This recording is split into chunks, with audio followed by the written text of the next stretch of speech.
It all started when I stumbled upon a Facebook ad for a 2-bedroom house up for rent.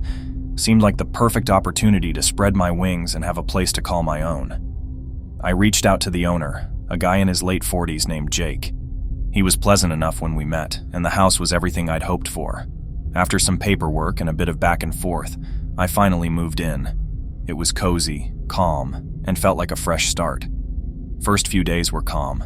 The trouble began a few days after I settled in. A strange feeling crept over me, one that I couldn't shake.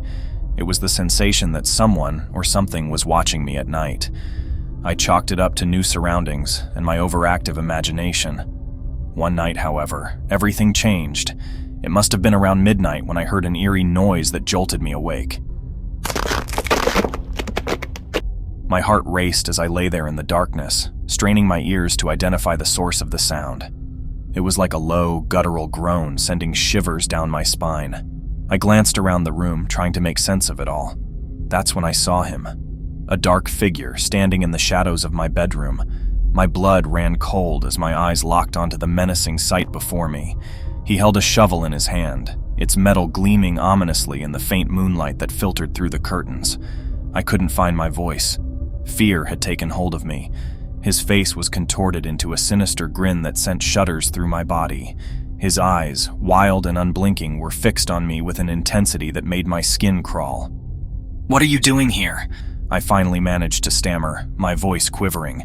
His reply came in a soft, sinister whisper, like the rustling of leaves in a cold breeze. "I live here too, you know. I've always lived here." My mind raced, trying to process the implications of his words. Had I made a terrible mistake in renting this house?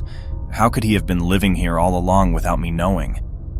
Before I could muster the courage to say anything else, Intruder took a menacing step closer, his shovel poised like a weapon. Panic surged through me and I lunged for my phone on the bedside table.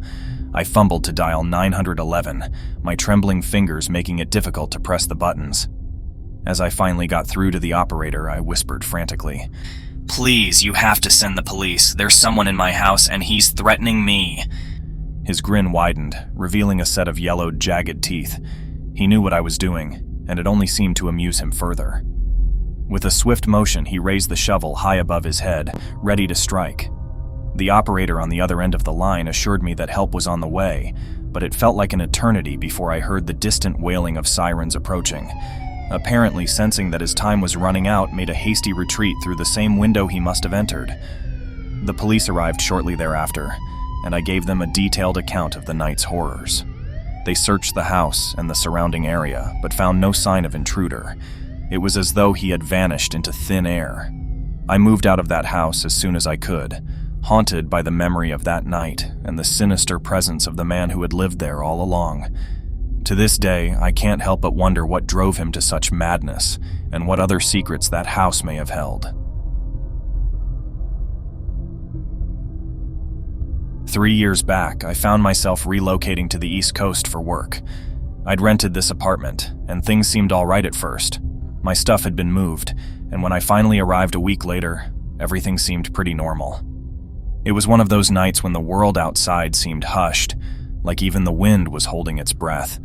I was all snug under the covers, drifting into sleep when a noise pulled me back into reality. At first, I brushed it off as some random creak or an odd plumbing sound. You know, the usual new apartment noises.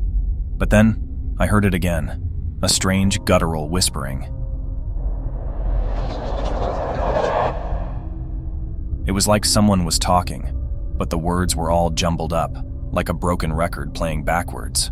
My heart pounded like a drum in my chest as I strained to make out what was being said. It was faint, but definitely there. I tried to convince myself it was just my imagination running wild. I mean, who wouldn't in that situation? Maybe I was just tired from the move. So I burrowed deeper under my blanket, hoping it would all go away. But the whispers grew louder, more insistent. They seemed to be coming from all around me, like the walls themselves were speaking. Panic crept in, and I finally couldn't ignore it any longer.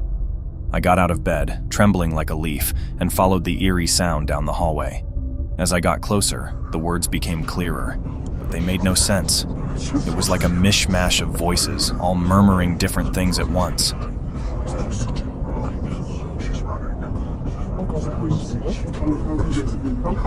I stood there, my heart in my throat, trying to decipher the messages from the beyond. It was gibberish, unsettling and maddening. And then it hit me, a cold gust of wind, like an icy breath on the back of my neck. I spun around, but there was no one there. Just the hallway, bathed in an eerie, bluish glow from the moonlight. I felt like I was losing my mind. Back in my room, the whispers grew louder, and I could swear I saw shadows dancing on the walls, twisting and contorting in unnatural ways. It was like the room had come alive with unseen forces. I knew I had to get out of there, but fear rooted me to the spot. Suddenly, the whispers turned into a chorus of anguished cries, and I couldn't take it anymore. I grabbed my phone, called a friend, and practically begged them to come over. They arrived in record time, and as soon as they entered the apartment, the whispers stopped. I tried explaining what had happened, but they looked at me like I was insane. They didn't hear a thing. I felt like I was losing my grip on reality, but I knew what I'd experienced was real. From that night on, I couldn't sleep in that apartment. I crashed at my friend's place until I could find a new one. To this day, I have no idea what caused those eerie, maddening whispers, but I'm just thankful I got out of there before it could drive me completely insane. Moving into a new place can be an adventure, but sometimes it's a terrifying one you never signed up for.